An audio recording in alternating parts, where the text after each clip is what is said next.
నమస్తే అండి తెలంగాణ ప్రజలందరికీ. నేను ఇప్పుడే ఒక రేవంత్ రెడ్డి గారి స్టేట్మెంట్ చూసిన.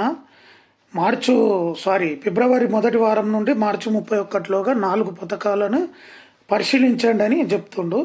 రేషన్ కార్డులు, రైతు భరోసా, ఇందిరమ్మిన్లు, ఆత్మీయ భరోసా ఇవి అమలు చేసే ప్రయత్నం చేయమంటుండు.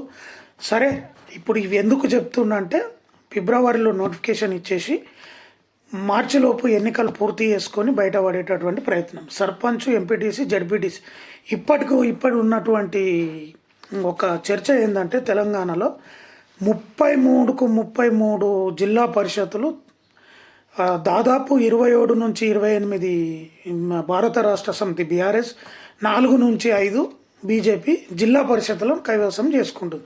ఒక్క జిల్లా పరిషత్ కూడా కాంగ్రెస్కు వస్తలేదు. ప్రజలలో అంత తీవ్రమైన వ్యతిరేకత ఉంది. ఈ 33 జిల్లా పరిషత్తులు పోతే ఈయన సీటు పోతుంది, ముఖ్యమంత్రి నుంచి తీసేస్తుంది హైకమాండ్.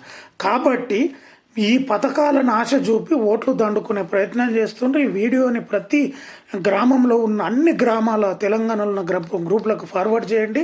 స్థానిక సంస్థల ఎన్నికల్లో ప్రతిపక్షాలకు పట్టం కట్టండి. ప్రతిపక్షాలకు పట్టం కడితేనే ఇటువంటి ప్రభుత్వాలకు బుద్ధొచ్చి పథకాలను అమలు చేయాలి. ఈ 4 పథకాలలో కూడా మహిళలకు ఈ వీడియో ముఖ్యంగా అక్క చెల్లెమ్మలకు, తల్లులకు షేర్ చేయండి. ముఖ్యంగా ఈ 2 నిమిషాల వీడియో. ఈ 4 పథకాలలో కూడా 2000 పింఛన్ 4000 కాలేదు, ప్రతి మహిళకు 2000 లేదు. రేవంత్ రెడ్డి గారు స్టేట్మెంట్లనే ఇచ్చిండు. కాబట్టి దయచేసి మహిళలకు 2000 పింఛన్ 4000 లేదు, 2000 మహాలక్ష్మి లేదు.